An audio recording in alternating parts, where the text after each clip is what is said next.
Are we recording today? Oh, do I think so? Oh, I can't spell the nose. Don't take my word on it. Oh, can you tell me who?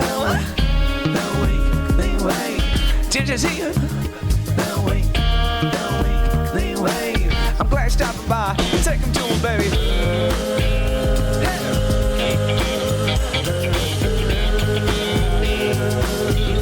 Take him up again.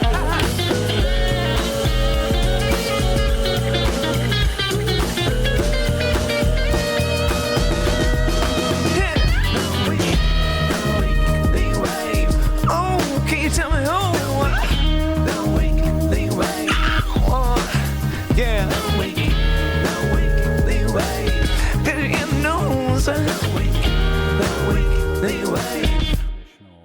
Today? Today. Nice. But then tomorrow they're with me, so I'm gonna do beef brisket Oh. instead of turkey. I mean, I like turkey, but they're already gonna eat turkey, and I'd honestly rather have Brisket?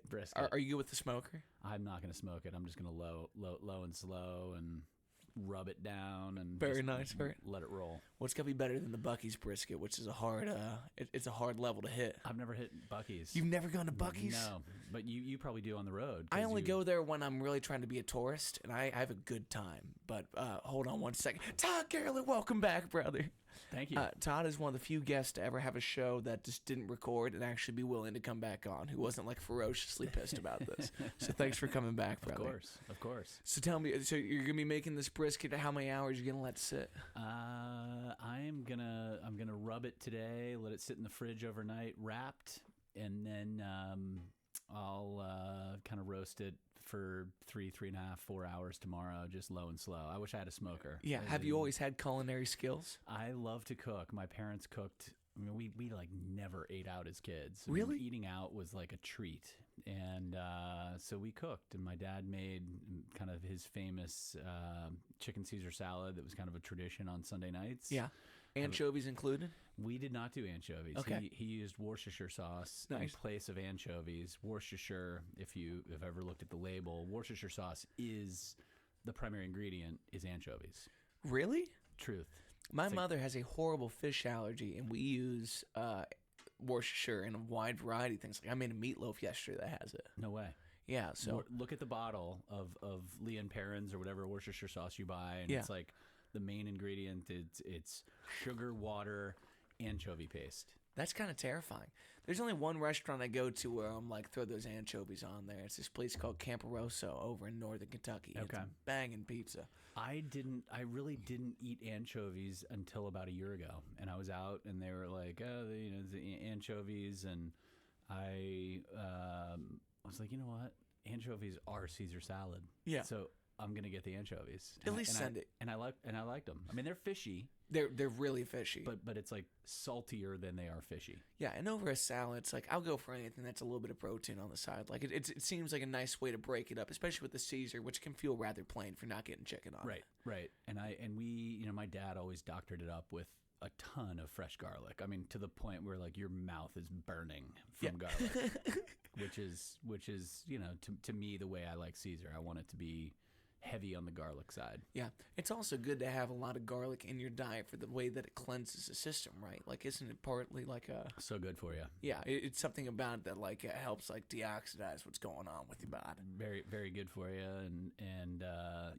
you whenever you eat that Caesar salad, I mean, you can still wake up and taste it the next day. It's that good. Yeah, well, let's transition this to the question of: are you the only putt-putt course with 4-star dining in the state of Ohio or in the Midwest? We got to be the only 4-star. I mean, mini golf and putt-putt has kind of gone away. I mean, it was such a big thing in the 60s, 70s, and 80s, and sort of went away. But certainly we are. I would like to think that we're the only 4-star dining in the mini golf world. It's pretty peculiar, man, and like the fact that you're getting that kind of traffic as the winter steps up has to give you some confidence that you've earned the trust of these people for many things outside of the simple amenities of 18 holes of mini golf and a great driving range. No doubt, we have. Yeah, I mean, I think this style of mini golf. I mean, there are many styles. Our style is more aligned with putt-putt. Putt-putt is a registered trademark. Was Really? across the United States. So putt-putt, like other brands, Kleenex, which is tissue. Yeah. But people just Called it always Kleenex. Yeah. So mini golf became synonymous or became putt-putt as putt-putt sort of exploded across the United States in the 60s. And so people have always called it putt-putt. I want to go play putt-putt. Yeah. How many people have been sued for putting putt-putt on their marquee? The former owner got sued. No way. Before we bought it. And so they still had the orange bumpers, which I don't know if there's a trademark there, but we, the putt-putt franchise came to him and said, hey, you can't use the word putt-putt. That is a registered trademark. You can't use the orange bumpers. So they took the orange bumpers out and they put in these kind of concrete bumpers. And so we are very particular about not using the name putt-putt in any of our any of the online language or in anything we promote. We just promote mini golf. But people walk in, I mean, every day people walk in, we're just gonna play putt-putt, and I'm like, okay, great. Exactly, and that's fine, but it's just like you can't use that language at all. It's I mean, I don't know that we can't. We choose not to for someone will come knocking, for legal reasons. Putt-putt's a registered trademark. Putt-putt was purchased, the brand, by a gentleman in North Carolina to create a Christian family fun kind of place. Okay. No booze, and so it's like, where's the fun? It's like, I like the fact that I can drink a beer, or a cocktail, and play mini golf. Also, the fact that y'all sell talls. It's like when I go to the state of Florida and I play any kind of mini golf, there's gonna be tall boys. Like that's the way that they roll. Right. I actually played a spot when I was down on vacation with the wife's family where they did delivery on the course. Okay. And it was within like a minute and a half. I was pretty shook by this purchasing process. That's awesome. I needed a beer, get my mind right, big heavy shot coming up, you know what I mean? And it was in hand. We need, I think next summer, at least for the peak times, Thursday, Friday, Saturday, Sunday maybe, we'll have a food runner, like a runner. Yeah. Someone who's like, hey, can I get you a beer? That's interesting. Do they have to have the same qualifications as a bartender? You have to be 21. Okay. Well, I guess 18 to serve a beer. Uncracked kind of a thing? On 21, I don't know I'd have to look into the rules, but I know 21 is like to serve alcohol. Yeah. To serve a mixed drink. Has that been the hardest position to staff in a restaurant-style facility, is getting bartenders in here that are, one, qualified, but two, have there's a lot of bartenders that they have 2 or 3 gigs that they do. They have their weekend spot, the place they do weekdays. I've found that hiring, believe it or not, has not been that hard. We pay well, and because we're this new attraction, bartenders are making a whole lot of money. That's awesome. Most of the bartenders that we have, in fact, all of the bartenders we have are second jobbers. So they have a full day job, in some cases office job. One is a teacher, one is a nurse, and so this is like a side hustle that's fun. Yeah. And we've tried to create an atmosphere that is a place that they want to come, that they want to hang out. It's like, hey, I'm doing this 10 hours a week, 2 5-hour shifts. They make good money. Yeah. And I think, it's the kind of place that people are coming for fun.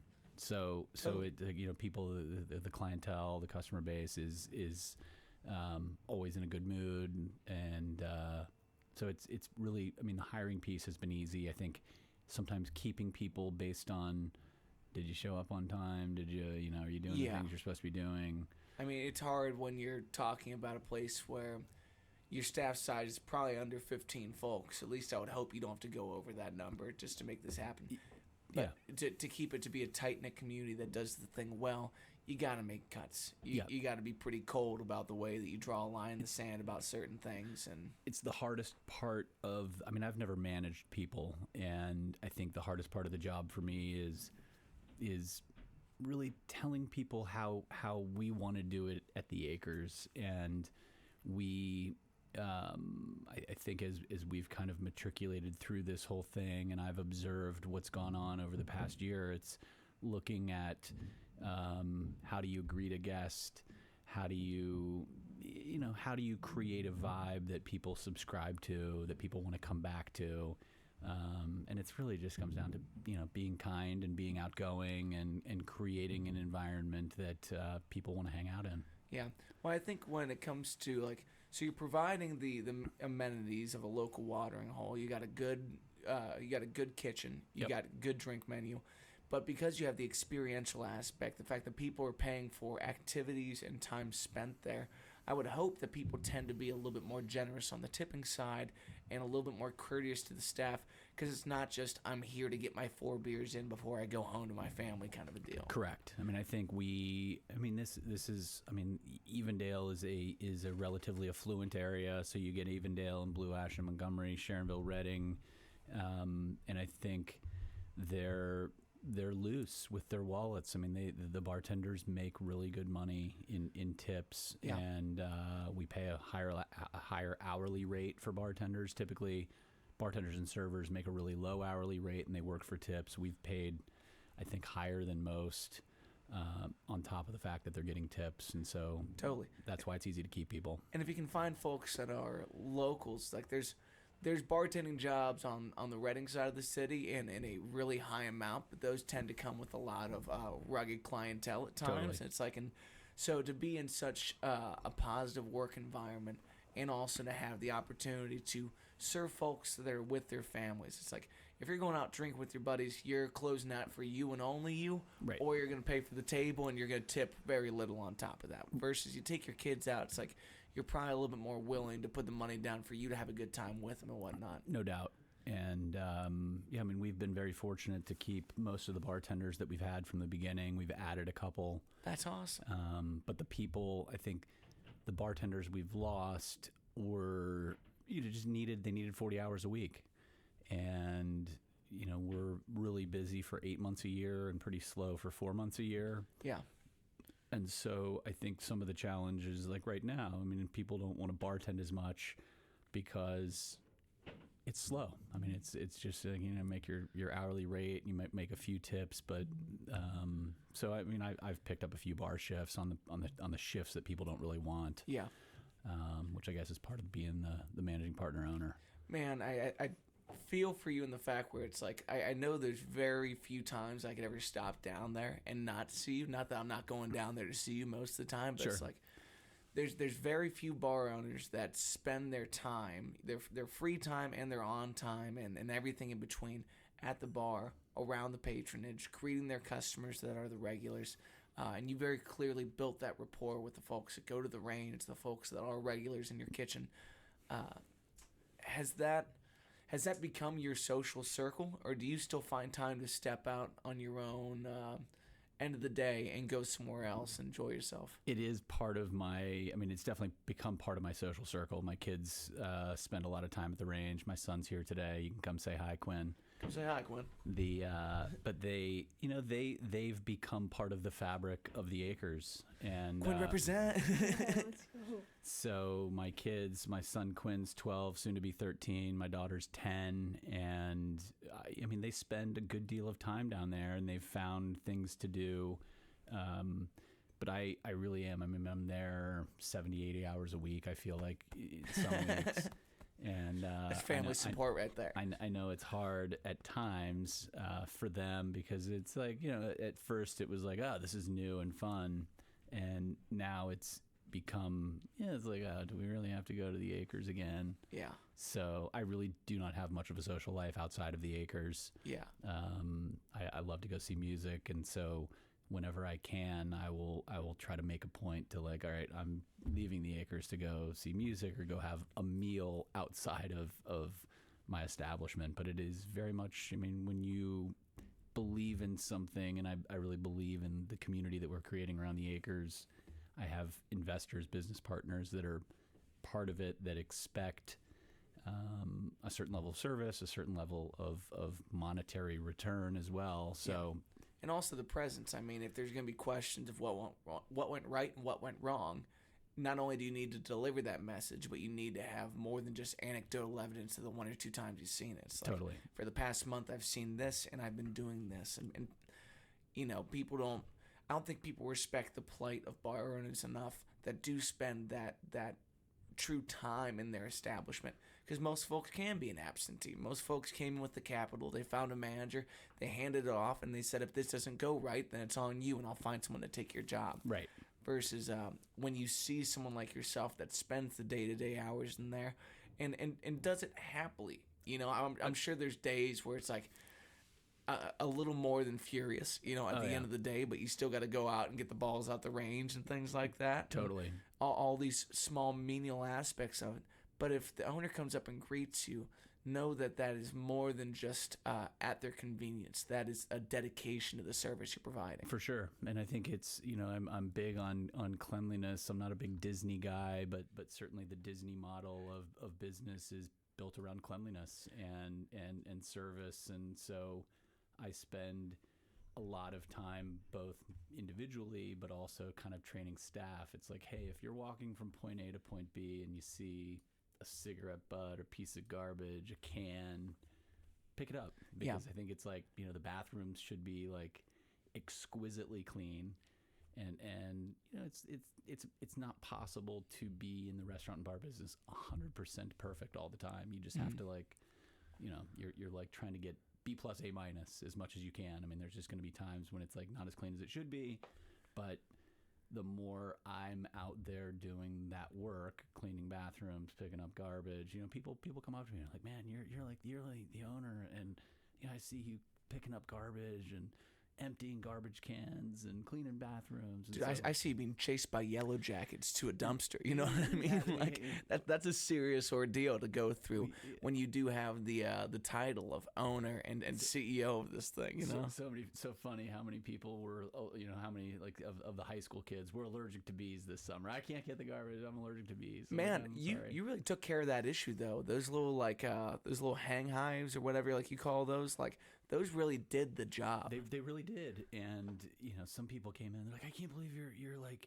you have these traps for bees. I'm like, they're not bees. They're not honeybees that are good pollinators. These are yellow jackets, and there's a distinct difference. Yellow jackets are wasps. Yeah. Yellow jackets eat other insects. They're not honeybees. And so I put up these signs, which is sort of like the naturalist in me, but I put up these signs to explain the difference between a honeybee and a yellow jacket. Yeah, and I think a lot of those are the types of conservationists that are going to throw away their plastic utensils without opening it up at any point. It's just like, are you just saying something to say something to me at this point? Because I got to run a business, and these things are stinging every customer that we have. Right. Okay, we lost. I mean, you know, a lot of people wouldn't come in. I mean, I understood the challenge, but it was not just at the Acres. It was all over Cincinnati. I mean, Don's Creamy Whip. Oh my gosh, dude, Don's gets the worst of it too because there's no grass. It makes no sense except for there's ice cream. There's ice cream. Yeah, so they just run your life for a little bit. It's beers, sodas, you know, popsicles. We were selling these street pops this summer. I drank a soda and there was a bee in it. Exactly. Yeah. That happened multiple times though. They were a nuisance, and they certainly affected business for a period of time. And then we got those traps, which we got the idea from Don's, and it seemed to work. Yeah. Do you know the Vandahars pretty well? Well, that's our liquor supplier. Nice. So they're one of the authorized Ohio liquor distributors. So you get assigned a liquor distributor. It's either Sharonville Liquors or Vonderhaar's. I absolutely love the family. They've been very cool to us. I eat lunch there quite a bit. Yeah, I mean, Don is one of the sweetest dudes. And like, I rode the bus with the Vonderhaar kids. I played Allison's wedding. Like my first day that I was at Xavier, Allison was the person that took the time to have lunch with me and tell me about, you know, where to go on campus and how to meet people around here. That's awesome. And, super cool. I mean, really, like they're incredible. I mean, very easy to work with. Very responsive. Food's great. I love that little deli in there. I always find something new. They catered my wedding, and it was banging. Okay, they had a white cheddar mac and cheese. I think about to this day. I think about that more than I think about my wife, and I think about my wife a lot. It was really good, man. I'm a sucker for they have deviled eggs there. They have like a beer cheese dip. Yeah, you know, I'm always the super burgers. You ever do the super burgers? So good. Those two, it's like people don't know what I'm talking about. I'm like, there's cheese in the burgers, and there's like, what do you mean there's cheese in the burgers? And I just throw it on the grill and it starts leaking, and they're like, all right. It's like, I mean, that tiny little market there which has like you walk by all the bourbon, you walk by the Saratoga chips, you walk back to the deli counter and they got wings and rib tips and those giant cookies, and then you're like, oh, I'm good, but then they filter you out through all of like the pre-packed nuts, the like grabbables. Oh, it's just like they know what they're doing. I Oh. mean, it's 20 by 20 in there, and they make a lot of things happen. It's awesome. Yeah. Love them. They've been awesome. Well, and then you also go to Gorman for a handful of things, right? We buy, so throughout the summer, during peak season, we were buying heirloom tomatoes from Gorman for our heirloom tomato sandwich, which has been a big hit. I mean, Yeah. I didn't know much about it, and I think some people are like, tomato sandwich. The tomato sandwich is bomb, and we did this torn herbs on it, and a little bit. They also go on the salads, right? They go on the salads. I had one of the salads that had like sunflower seeds on it. It had those tomatoes, and I was like, "Oh, brother, you got me on this." It's in the tomato, like a true heirloom tomato from a farm that's days picked that day or a couple of days ago. It's just that you could walk to from your location. Totally. That as a kid that went to Gorman a lot, and one of my best buddies, like his neighborhood kind of fed into it, so we were always riding bikes where we shouldn't, and kind of raising hell back there. But like, we have this beautiful space that if no one actually utilizes what they have to offer, if no one meets this value proposition that they're putting in our neighborhood, then they're going to stop pushing out heirloom tomatoes at that kind of quantity. Correct. They're going to quit selling corn at that kind of quantity. It's like, this is something that very few neighborhoods, especially of our size, would ever be able to have and foster to grow.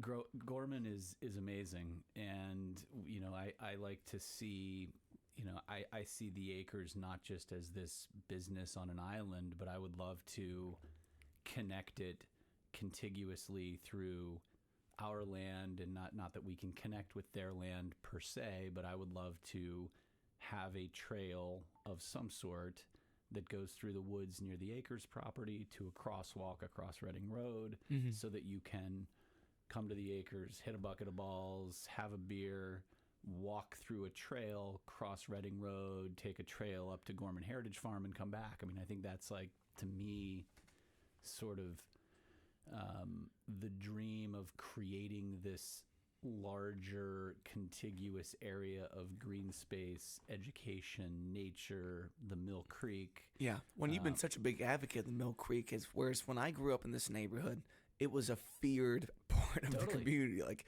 I remember my brother working for the service department for a couple years, and if he worked in the Mill Creek that day, like, we'd be like, go shower at the wreck. Do not come back here like that. Go shower at the wreck. And it still has that. It still has that perception. I mean, you still get 60-year-old people. I say 60-year-old people because they grew up, and you didn't touch. Don't go near the Mill Creek. And the Mill Creek was not dead necessarily in that section, but they call creeks in the United States that are basically not sustainable for life. They call them dead creeks, and the Mill Creek is only, 28, 30 miles long, but in many sections of it, it was dead. I mean, there was no fish, no frogs, no turtles. Birds didn't really, exist along the creek, and there's, just been a huge volunteer effort, some grant money to clean up the creek, and it's really comes back to one of the reasons that I really looked hard at buying the old Edders property, the driving range, was that it had the creek there. And I knew that there was a lot of effort. I didn't realize how much effort had been done to clean up the creek, but our little section, which is probably only 1,000 feet long, but the whole western side of the property flanks the creek. And I just looked at it and I was like, man, this is incredible. It's here we are tucked into this industrial area in Cincinnati with GE Aviation and Formica and other manufacturing companies, but yet this little section of the creek is so bucolic. It's gorgeous. We've seen bald eagles. Yesterday I took a photo of a great blue heron perched up on top of a tree. Great turtles, great birds. I mean, it really is just an incredible asset that we are just trying to figure out, how do we bring people to the creek? How do we encourage people to kayak and bird watch and frankly, get in the creek, or maybe not get in the creek, but fish the creek. Yeah. Well, I think just the way that the back property kind of lines up and you have that green space there, it's like this is a place where picnic tables deluxe and people can hang out, because at the end of the day, there's 36 holes and a bucket of balls to be offered for people to come down to.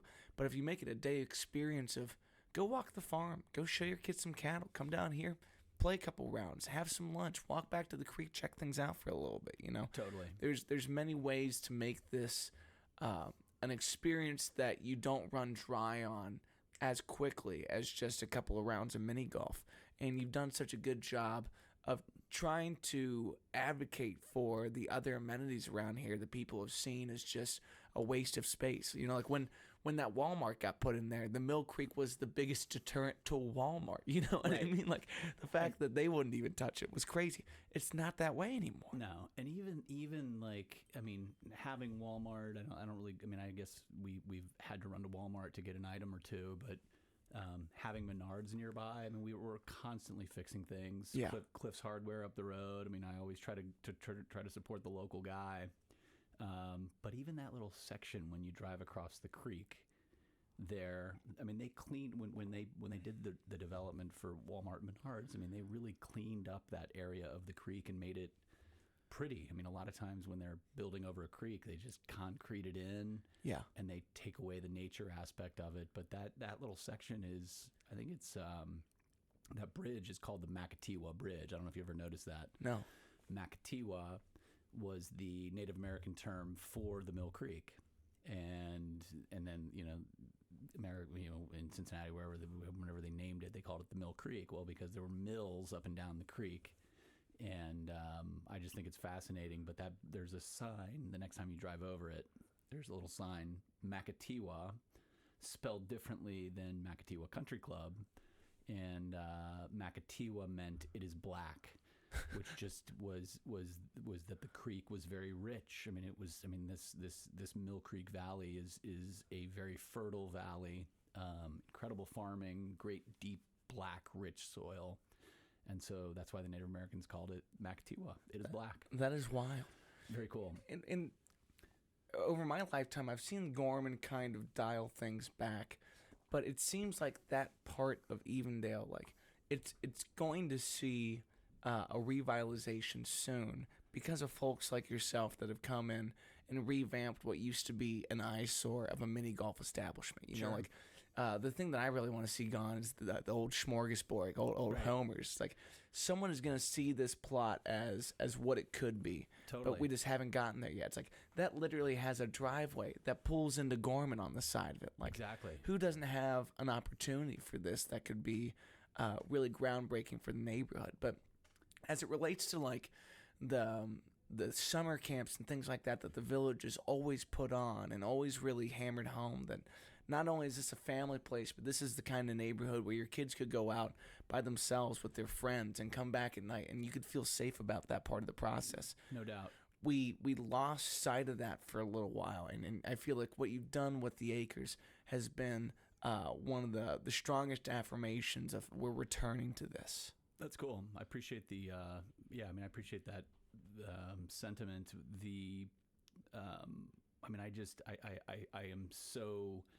I feel so good about the community. I would come to Evendale for Gorman. I would come to Evendale to hit a bucket of golf balls. But outside of that, it wasn't really ever part of my general pathways through Cincinnati.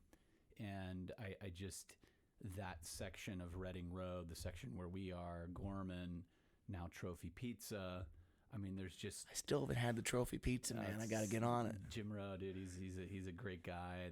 They are putting out amazing food. They have a really good Caesar salad to talk about Caesar. But trying to figure out a way to connect businesses that are just feel like they're on an island. You drive into a parking lot, you park, you eat, you leave. If you can create mechanisms, this is sort of the bike trail speak, but creating mechanisms for people not to have to get in their car, ride down the hill, you catch, either a sidewalk or a bike trail that gets you from wherever you might be going along Reading Road, cross the street to Gorman, come to the acres, see the Mill Creek. I mean, there's just so many ways to feel that connection. In fact, next week I'm taking a tour. This is a 4-hour tour of part of this bike trail initiative. So Tri-State Trails, which is really kind of the advocate for bike trails around Cincinnati, connecting communities, is doing a kind of a feasibility study from Sharon Woods through Evendale, through Reading. I'm trying to think of the other communities involved, but we're doing this tour and we're kind of going to visit all these businesses that are along the Mill Creek to kind of determine, hey, what makes the most sense for the bike trail? And I don't know how much you know about it, but there's an initiative called the Triangle Trail, which is taking a bike trail from Sharon Woods to Winton Woods, down the west fork of the Mill Creek, which is really where Winton Lake is, and then it would connect to where the east fork of the Mill Creek, which is where we are,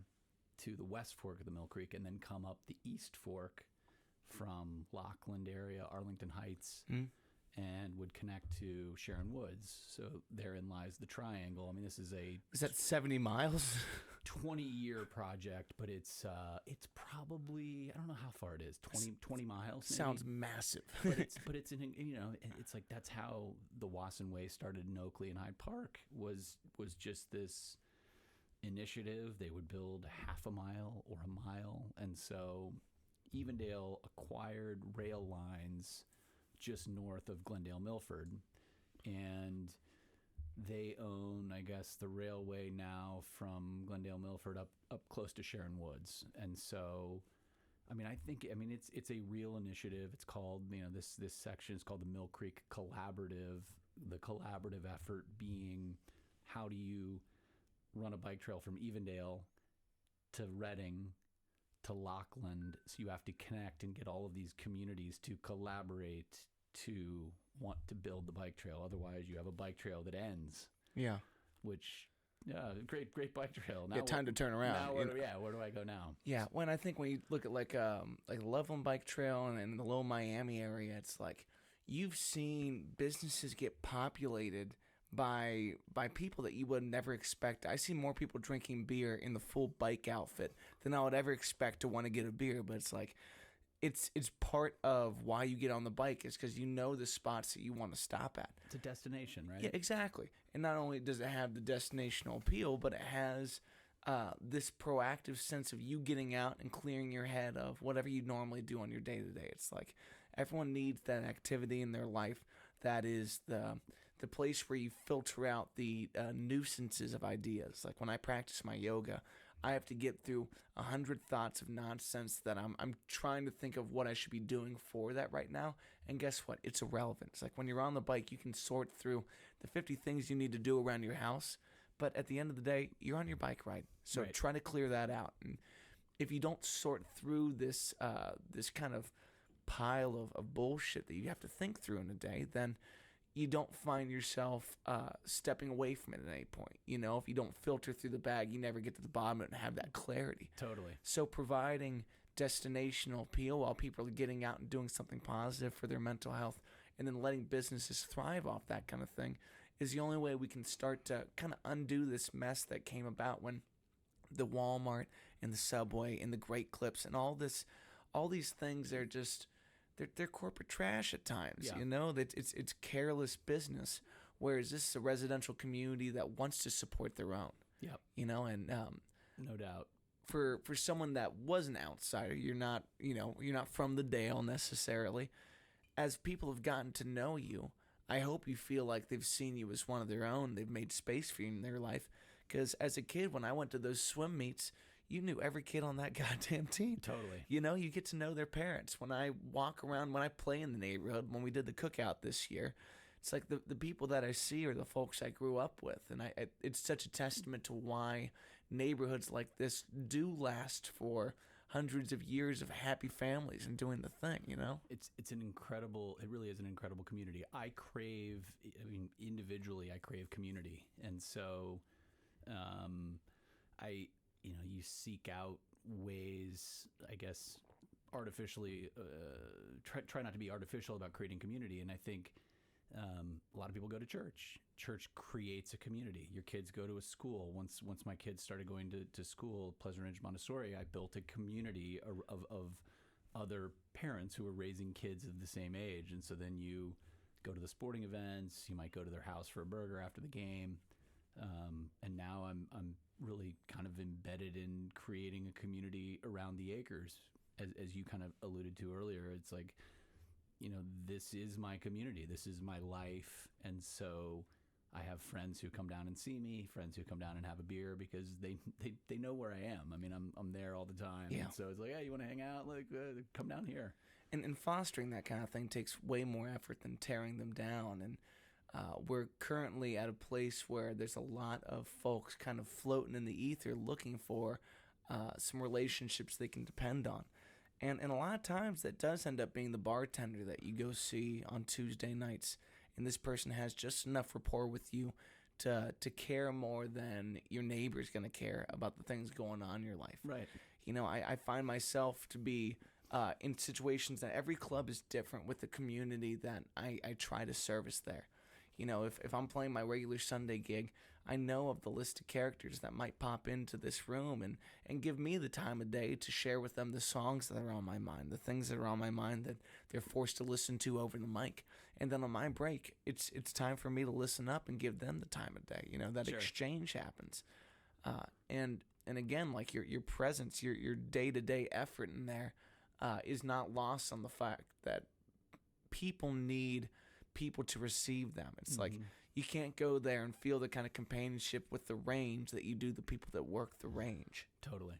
There's, I've met just countless people, and I, even if I'm not behind the bar, if I'm behind the register in the pro shop, I know the people that are coming in that just want to talk. They want to talk about their golf game. They want to talk about, hey, I'm changing jobs, and so there is, a therapeutic component to me being a good listener, despite maybe I got all these spreadsheets in front of me right now and I'm ringing a transaction, but I have to take a moment to listen to whatever these people want to tell me. It's not just that they're buying the bucket, but then there's a bucket and then a story behind it about what's going on in their world. And so that's like a new experience for me of tuning out whatever spreadsheet I had up in front of me to listen to someone, because that's what they want. It's like why people, as you kind of said, it's like why people go to the bar is to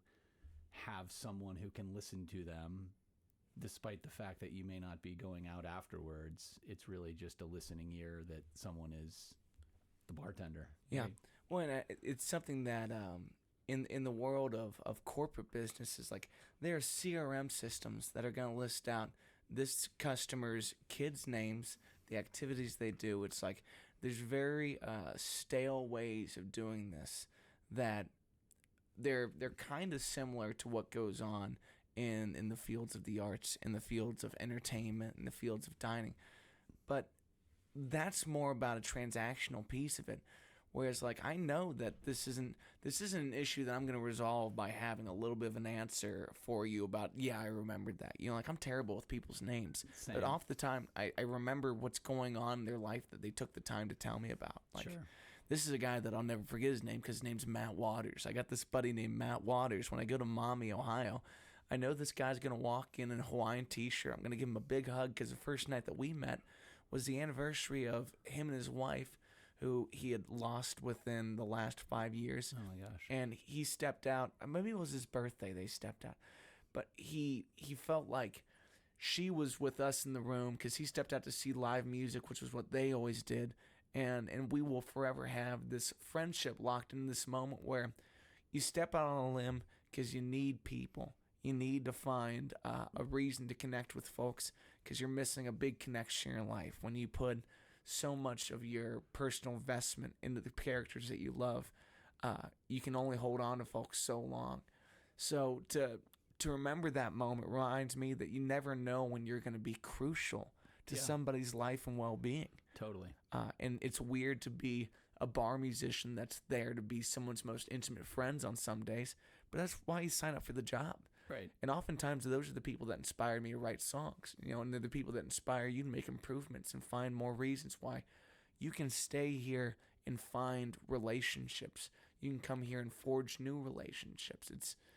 It's way more than just an establishment for a drink and a bucket, Totally. I mean, I'm way into, and I refer to it a lot in social media, that the Acres is so much more than a capitalist endeavor of selling a beer, selling a bucket, selling mini golf. Like, to me, I want people to connect to a piece of land that is, part nature center, part historic education about the Mill Creek, about people that have really worked very hard to clean up the Mill Creek. Talk about bald eagles and kind of the resurgence of like bald eagles in Evendale. To me, it's like, how do you connect people to a piece of land and the history going back to like Native Americans and this was heavily populated with Native Americans teeming with wildlife. There's just such a cool, unique history that I think ties people deeper to a piece of property. Hopefully I'm providing some form of education that it's like, this is so much more than just a, just a place to hit a bucket. When you stepped out of the world of finance to do this, right? Yep. And what had you done? So I was in mostly in the financial world, but I worked for Fidelity Investments for 5 years, then did a little bit of nonprofit work, worked at the Cincinnati Nature Center for a summer. When I was 27, I was like 5 years into corporate America. I'm like, man, I got to go do something else. Yeah. So my buddy was running the nature camp at Cincinnati Nature Center. And so he's like, why don't you just come be a camp counselor for the summer? And we took kids on hikes and dug in the creek and learned about birds and painted and did all sorts of cool stuff. But then I kind of realized, like, okay, this is like fun for summer, but I can't survive on this. So I got into commercial banking on the equipment financing side. And so it was really a sales job, kind of a territory sales rep, financing equipment for businesses. And I did that for 20 years. And is that like a bunch of ATMs? Like, what do you mean? Like, so like if a business, like if Kroger is adding a new ice cream production manufacturing line, they have to go buy conveyors and machines. And so we kind of step into, well, how are you going to pay for that? Well, we're either going to write a check or we're going to lease it or finance it.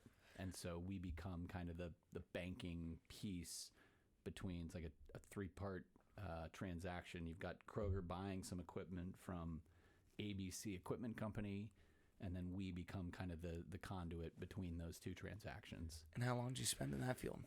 20 years. So I financed equipment for 20 years. Most recently, I was with Wells Fargo financing trucks and trailers. I was like, there's, in that world, banking is really commoditized. So every bank that's competing for that deal is like, the rate is the same. It's like my dollar is the same as PNC's dollar or Huntington, or whoever else was financing it.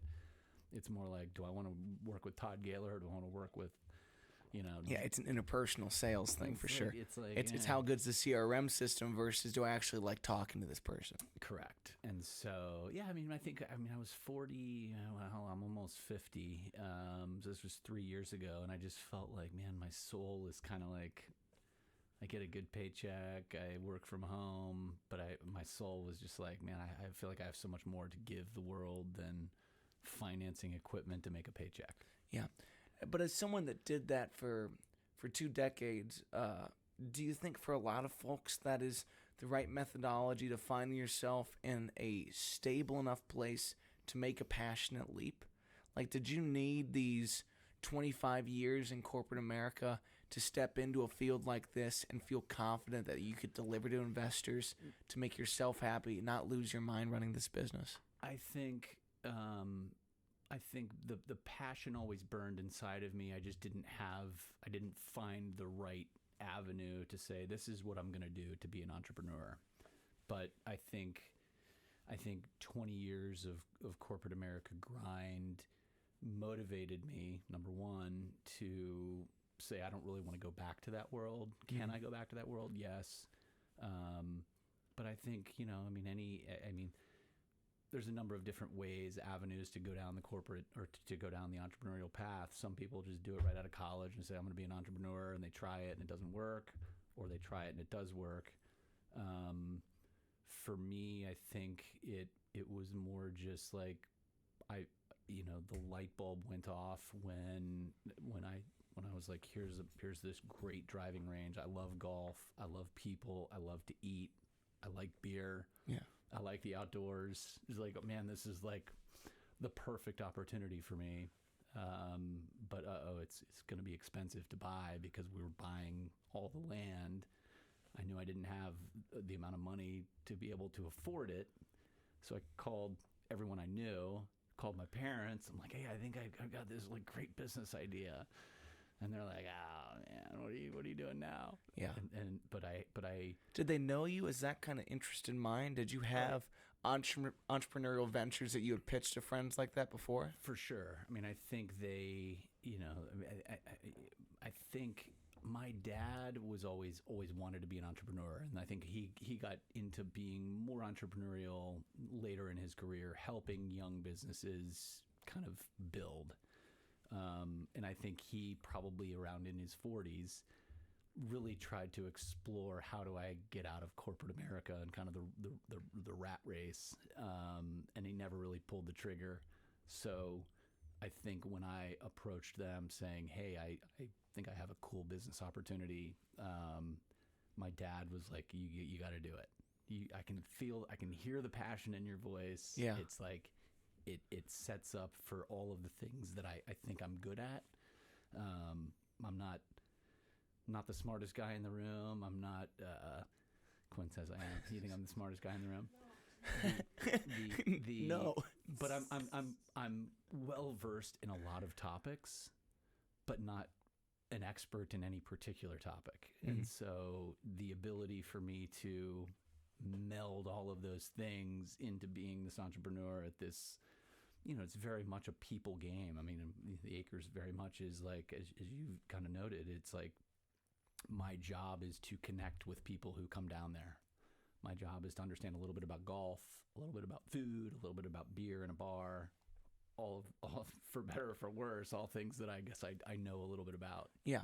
Well, and I think the staffing side of it's like convincing people to want to work with you on something that is a passionate venture, but it's hard to fulfill the needs of other people. Like there's something in the entrepreneurial pursuit where it's like at night you dream of what you could do better, and the next day you go try to do that. That is a type of satiation and fulfillment that most people never get to scratch that itch. But you need a certain level of understanding of what you do want and what you don't want to all start, throwing darts at the right wall, or else you have zero target and zero ambition to actually hit a bullseye with this thing. Right. Like It's hard to find like 10 Todd Gailars. that's for sure. Most passionate. But cloning is on the rise. We're going to be really close, okay? And I'd like to tell you guys about a venture of mine, okay? I have an easy bake oven for versions of yourself that don't talk, don't walk, don't do much, but it's mainly claymation, to be honest with you. I'll put it around there. I'll move them around twice a week. It's really nice shit. I think I've failed, and I've made many mistakes throughout the 2 years that we've been running the Acres, and most of them are related to people. I mean, I have to pull myself away from, I'm the owner, so obviously I have a much more vested interest in making this thing successful. One, because I have, a great deal of money invested in it, but two, I have partners who also expect a return. And so there's a lot of pressure there to perform, and sleepless nights of like, oh man, what do I have to do tomorrow to continue to drive this thing forward? And so here you hire someone who doesn't have the same vested interest. Their interest is, I need to earn money and pay my bills. Yeah. And so there's just a different level of what they're there for. And so trying to make the place fun trying to make the place a place that they want to come hang out, is just a learning experience for me. Yeah. When I think when you talk about being the one cleaning the bathrooms or taking the garbage out, like there's something about showing people not only how you would do it, but how you can do it, how you can do it without them. There's a certain level of defiance in that. I had a really good conversation with a buddy of mine yesterday, talking about like the end of a band, and I'll never forget when my first band broke up. I told myself that I would never go through that again, and it's because when other people are deciding what kind of success you're able to achieve because of what they're willing to do, you need to trim the fat. You need to get down to a smaller unit that you can move forward through a lot of adversity. So I did the solo act thing for, 4 or 5 years after that, and I got my foot in enough bars that I could find some gigs.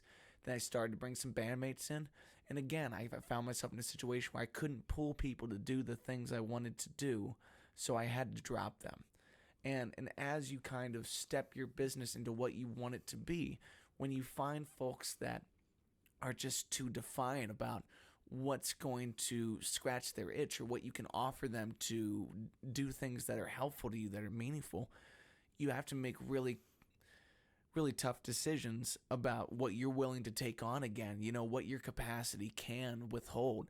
Because as much as Todd's time is best spent working on these spreadsheets and getting ahead of it, I had to let go of a bartender for the winter season because they didn't have the interpersonal situation down because they weren't happy about the amount of tips coming in. Right.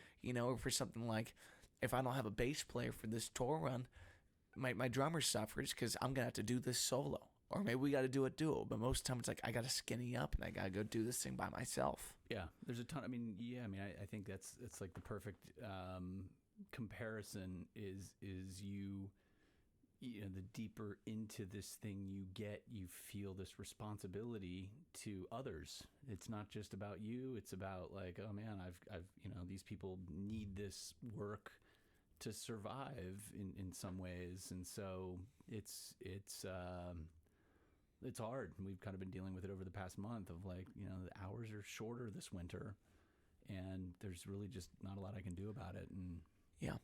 Well, some of the most sage advice I ever got from a bandmate was my buddy Kevin. He told me a good gig needs 3 things: good music, good hang, good pay. And, y'all got good music down there, but I think it's like a good work environment, or good work, to feel like I like what I make in the kitchen if I'm working in the kitchen, to feel like I like serving the customers that come up to the bar. To understand why someone goes out and gets all the balls out of the range, because tomorrow we're going to have people up here trying to get another bucket. It's like, sure, we got to be proactive about these things. So finding ways to train folks how to do the work in a way that you like, but also in a way that they like is the oddest thing. Like with so hard. Yeah, with every new bandmate, I find that they are going to play the way that they play. There's something about your thumbprint, the way you sound, that if I try to rob you of that, if I try to put you in a box, we immediately lost the good music part. It's right. like you just totally lost interest. So freedom is a hard thing to offer as someone that's also asking for certain things to be done.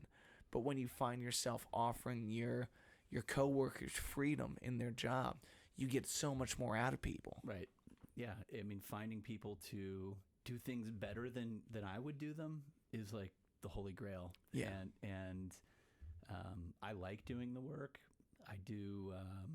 But finding that like, hey, this is kind of how I like to do it, or this is how the chicken quesadilla should come, and this is how the burger should be, is a sensitive topic because you're telling an artist in some form how to do their art. Mm-hmm. And while cleaning the bathrooms isn't necessarily an art, there's like a certain way like that, like this is what it should look like. Totally. And there's a process to it. And so, the high school kids, it's easier to, indoctrinate them into kind of a work ethic that we expect. And we've got an amazing crew of high school kids, an amazing kitchen staff. But there was some change, and like some people didn't stick around because it's like, if I'm not there with some of the high school kids, the work's not getting done. I'm like, the guys that have stuck around that we give hours to are just like, they come in, they clock in, and they know how to find the work now. Yeah, that's a big question. It's like there's a lot of things to be done that I'm not going to ask you to do. I'm going to wait and see if you do it. And I know at the end of the day, if you don't, I will. But that's going to affect tomorrow for you. But over-explaining I found is worse than under-explaining at times. It's like you find out what people are made of when you under-explain certain aspects of it. Right. But when you over-explain and you talk someone into a hole and you rob them of the joy of being there, it's like, well, now you're kind of shit out of luck. Right. Yeah. I mean, we've kind of created lists for the various, and it's not like a list of how to do it. It's just like there's 20 different things that can be done on your shift. Yeah. You're not going to be able to do all of them, but pick and choose. And I don't give like detailed instructions on, I mean, some of the things need detailed instructions, but a lot of them it's like, straighten the putters. Like when you straighten the putters, are the putters like sort of, you just put them up there, or did you like take the time to make them look really good? Yeah. And so there's like a nuance to letting them kind of do it without taking them down there and being like the over explainer. Like you just mansplained to me how to I know how to lay the putters out. You don't have to tell me again. You talked down for me for just a moment, and now I am totally uninterested in this job because I always think of that moment in time. You've lost them. Yeah. And it's like you have to give them the ability to do it on the way they do it, which is, in most cases probably fine. It may not be the way that I do it, and I have to like relinquish that like, this is kind of how I want it done, because then they're like bummed out about every time they have to do it. Exactly. And in certain environments, it's accepted, but in most environments, you can't put positive trash talk on the menu, because in the band, it's like we'll give someone a little bit of grief if something's going on, and most of the time that's the fix. But like, you can't really do that in a typical work environment. You know, it's kind of upsetting to people. Right. Telling someone how you. I mean, I don't know how you talk to various band members. If you're the leader of the band, is there like a certain methodology to where like, I really want that drum piece to like, it's trailing me, or it's leading me into my little jam. Well, thankfully in that regard, all the musicians of the band are far more educated than I am. So most of the time I kind of like, if I have things that I need for the sake of safety, like, like take a 4-bar phrase where this is the tempo. These guys are educated enough to divide that in many different ways where I totally lost this sense. I have no idea what the downbeat is. It's like, those are scary moments where I got to come back and sing this chorus on the beat, and I don't know where you guys are floating. We're in space right now, and that's as neat as it is. I need you to hold my hand a little bit. But then there's other times where it's like, hey, this is the part that I wrote when I was in the studio. I like it to be played pretty close to that. But if I tell someone to play this exactly, they're out. You know what I mean? Like you've lost their interest, and that's understandable. The only place where it really sucks is harmonies, because then we're all fighting in this really loosey-goosey space, and we're talking about things that are, it's like, this is the way that I say the word. This is the way that I'm going to say the word where, and like we have to shape things together, and that's a very nuanced and peculiar part of it. Do you record your live shows and then go back and listen to them? Only if I want to torture people, but yeah. Like, there's a lot of times where we'll get videos and we'll all watch those videos at certain points in time, but especially when someone's just getting into the mix, record the show right after we're listening to it for the most part. There's a little digital recorder in that bag over there that most of the time I just hook up to the back of the speaker and we run with that thing if we're going to do it. But do you not go back and listen very often? I mean, are you like... It depends on what type of show we're doing. Like, I need to probably do at least once or twice a month, but it is so much homework because you're talking about 3-4 hour shows a lot of the time. So you're going to set up for 2, you're going to play for 4, you're going to break down for 2, and then you're going to listen for 4. It's like, that's very, very intense to ask everyone to go through. Not enough time in the day to be able to do all that. Now, sometimes I'll do it by myself, and I'll bring up certain moments to people, but also that's a quick way to dig at somebody where it's like, you don't want to go that way, man. No. Man, that drum solo's late there. Exactly.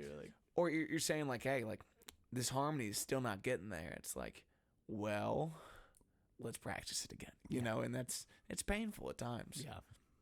As it comes to the winter season and you start to kind of skinny up, do you start to reimagine what 2024 is going to look like as opposed to 2023, or is it more of survive this season, then we'll provide something new?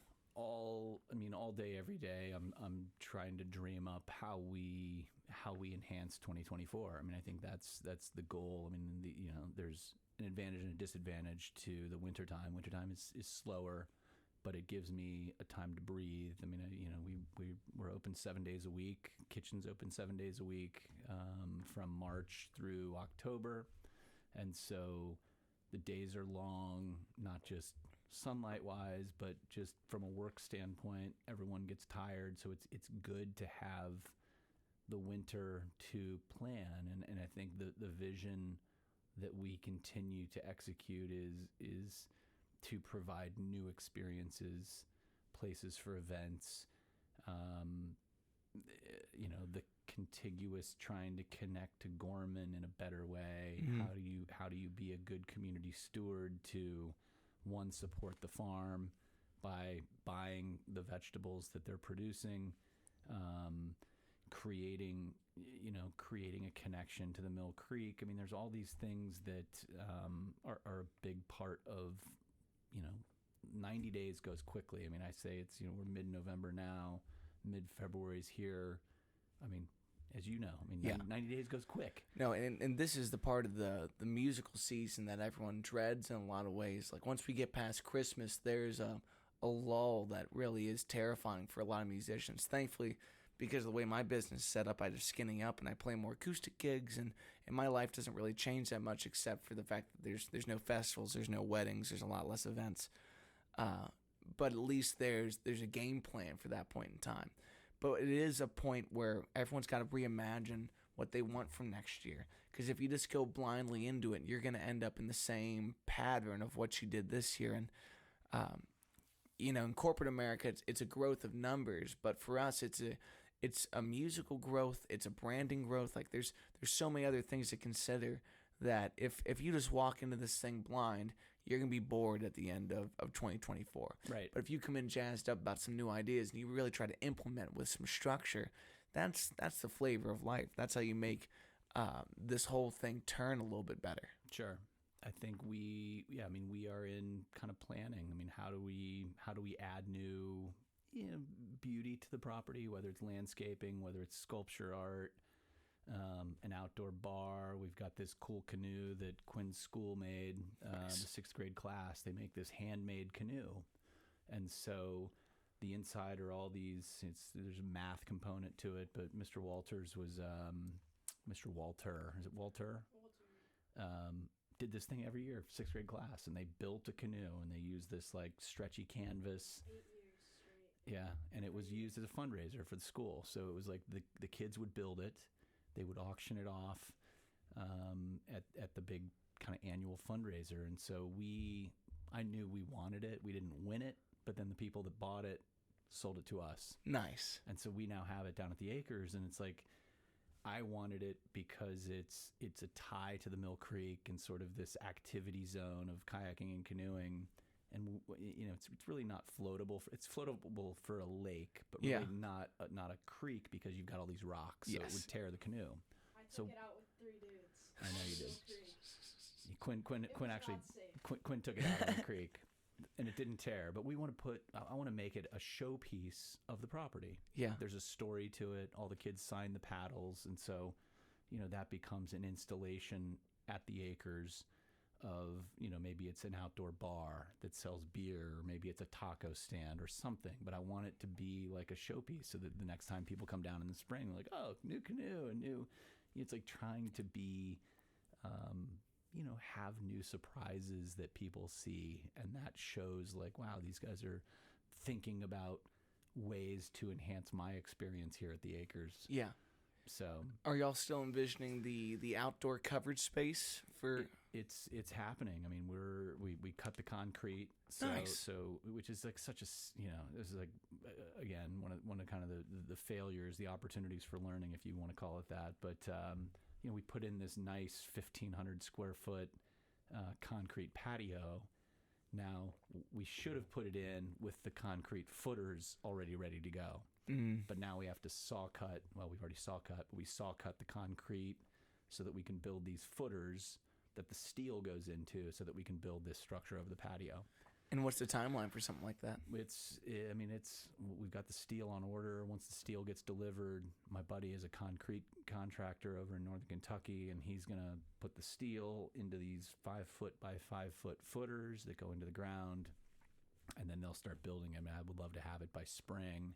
Protects you from the rain, protects you from the sun, and then we'll have some sort of a garage door, kind of clear garage door in it, so that it can close down in the wintertime, but then it becomes An enclosed space an enclosed space for live music, man. Yeah, well, I'm looking forward to that point in time. And I had a friend reach out that she is a music educator. She teaches private lessons and whatnot. She wanted to bring the kids out to a songwriters night, and most of the clubs I play are going to be 18 up at minimum, most of the time 21. I was like, man, it'd be fun if we could squeeze another muse in with y'all sometime in December.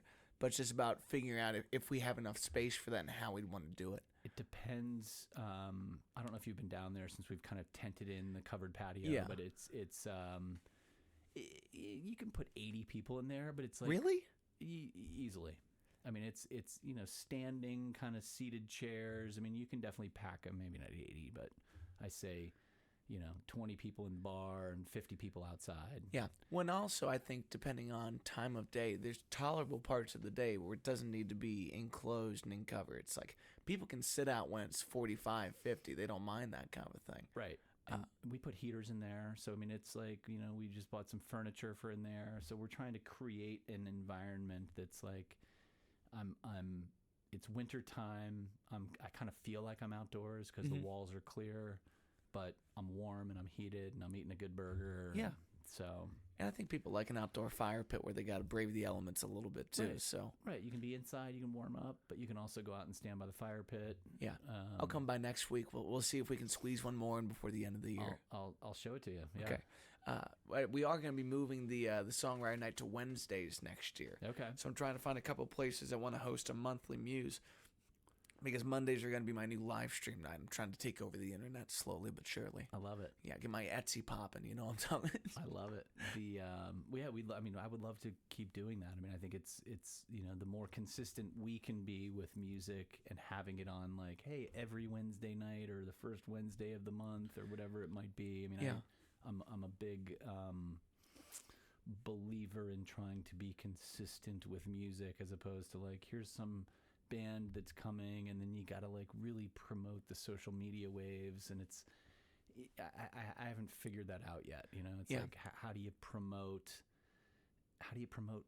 music? I mean, how do you promote events? How do you promote whatever thing you might want to do? We're gonna smoke some meat and we're gonna have this big like brisket party or whatever it might be. I mean, there's like, how do you find people? How do you draw people in when you're new? And we don't have really a big social media following yet. Mm-hmm. We're building it. So when you post something out, it may only see 100 eyes.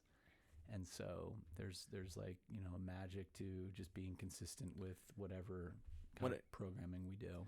Yeah. Well, and Allison had mentioned doing the open mic down at the Village, and I was like, the last thing people want is an open mic in a gymnasium. But you have a place down the street here that wants to be a piece of the artistic infrastructure of the community. So I really wonder if down the line there's an arts grant that could be installed from the Village to try to make something consistent happen where people of the neighborhood can walk up and try their thing on the fourth Wednesday of the month. I'm doing something on the first Wednesday of the month or something like that. Finding ways that take a day of the week that we're not cannibalizing the business that's already there. We're not taking seats off the patio that would already be filled. And try to have something that this neighborhood's never had, which is a musical hangout, at least for one day of the week. Sure. I love that idea. I mean, I think it's a big part of what I'm building towards is a combination of outdoor activities, live music, games with the mini golf and the driving range, and you can get a bite of food and a beer. But I went to Little Miami Brewing last night. I know you've played there. Yeah. Place was packed, and I was just like, always packed. I was just walking around, just like, and they've been around for a while. I mean, it's like there's like a piece to longevity. It's like when they first opened, it wasn't always packed, but it's like they've created something there that I'm envious of, and I love to explore all of these places that have created a niche, created a community. They've got great food, they've got good beer, they're right on the river. I mean, it's like a magical little place. I mean, this was a Tuesday night, and I was just like, holy smokes. Yeah. And I'll tell you, Joe, the owner, is the type of guy that you'd think he just drinks there. I mean, he's always in the room. He always has a beer in it. He's always saying hi to people. You would never know that this is the guy that was in here when they're pouring the concrete. I was playing there when there was no windows and there's just plastic up. He has always been in that room, curating the folks that come down there, making it feel like it can be a home for them. Brilliant. Yeah. So I see a similar trajectory for what y'all can do, and it takes time, obviously, but the number one thing is, do you like the people that staff this thing? And as people get to know you more and see the kind of push that you're providing around here, the more it's going to open up the capacity for unprovoked, sincere patronage. Sure. It's like you shouldn't have to beg to get people down here. Right. And that's a big problem for a lot of folks. Like for most bands, you feel like you're begging the same core group of audience members to come out to your shows all over town, when realistically it's like you need to go places where you're desired, and no one knows when that's going to click until it does. And for me, it only clicks in a few places, but boys, it's so much better than begging, Like, yeah, right. Yeah, I mean, I'm not you when you're a new business owner, you are sort of you create your own self-doubt about, like, are we doing things the right way? You might see it as being a musician. You're like, man, I don't know if I like this song, right? It's like, I believe in what we're creating, but you still have these moments of highs. It's like, look how many people are here. And then you have the lows of like, wow, there's like no one here today. Or you just have to ride those waves of like the good and the bad. Yeah. But I think we've created something unique, and I love to go explore Little Miami or all these, these other places that have created communities around their establishment, and for whatever it is that they're doing. Yeah. Last night was Singo night. Do you ever play Singo? No. Singo is basically, it's music bingo. And so they have a DJ and they play songs, and everyone has these 8.5 by 11 cards, and you fill it in until Singo. Yeah, bango, baby. But it was cool, man. It was a total vibe. I was like deeply impressed. Yeah. Well, I think there's a lot of folks in the event sphere that are trying to find ways of just entertaining people. It's like my goal compared to the person that hosts that event is exactly the same. Yeah. And you'll never know what really connects with people until you give it a chance. And the fact that you're willing to take those chances to entertain people in a different way just reinforces the belief that I have that as years go by, you're going to be one of the cornerstones of what it means to be entertained in this neighborhood, to feel like there's a place for you any night of the week. Whereas right now, if you're not drinking at the neighbor's house, then you're drinking at your house, okay? There needs to be a place where no one's getting their couch stained, you know what I'm saying? Totally. Yeah, I mean, I appreciate that, and I think we I'm such a believer in what we're creating beyond just being a bar establishment. I mean, there's like there's a gaming component, and it's fun, and it's outdoors, and you can connect, as much with the food and the beer as you can with the possible sighting of a bald eagle flying by. I mean, those to me are like the magical components for what we are trying to be. Yeah. Also, the 4th of July fireworks, which were unpredictable, and I like that you went big and large with that. It's like there's wild opportunities to be had here. So, did you see those videos, or I did not see any of the videos. You just told me about it the week after. I went down to the Evendale fireworks, which are hard to compete with. Yeah. So maybe you should do July 3rd, like a pre-party for that kind of thing. That's I mean, I think we didn't get in trouble. So That's the only big one. Don't tell the village. I don't know if Yeah, exactly. I don't think they're gonna watch this. Besides Allison, she might laugh at that. Todd, I really appreciate all the things that you're doing. And I love the fact that we get to work together. And I'm looking forward to being back as soon as possible, maybe December. Sounds great, Matt. Thanks so much for having me. I just am tickled to be in the village and got to know you just kind of on a whim. So yeah, well, I'm here for it, brother. Thanks. My friends, thanks for watching. Peace, players.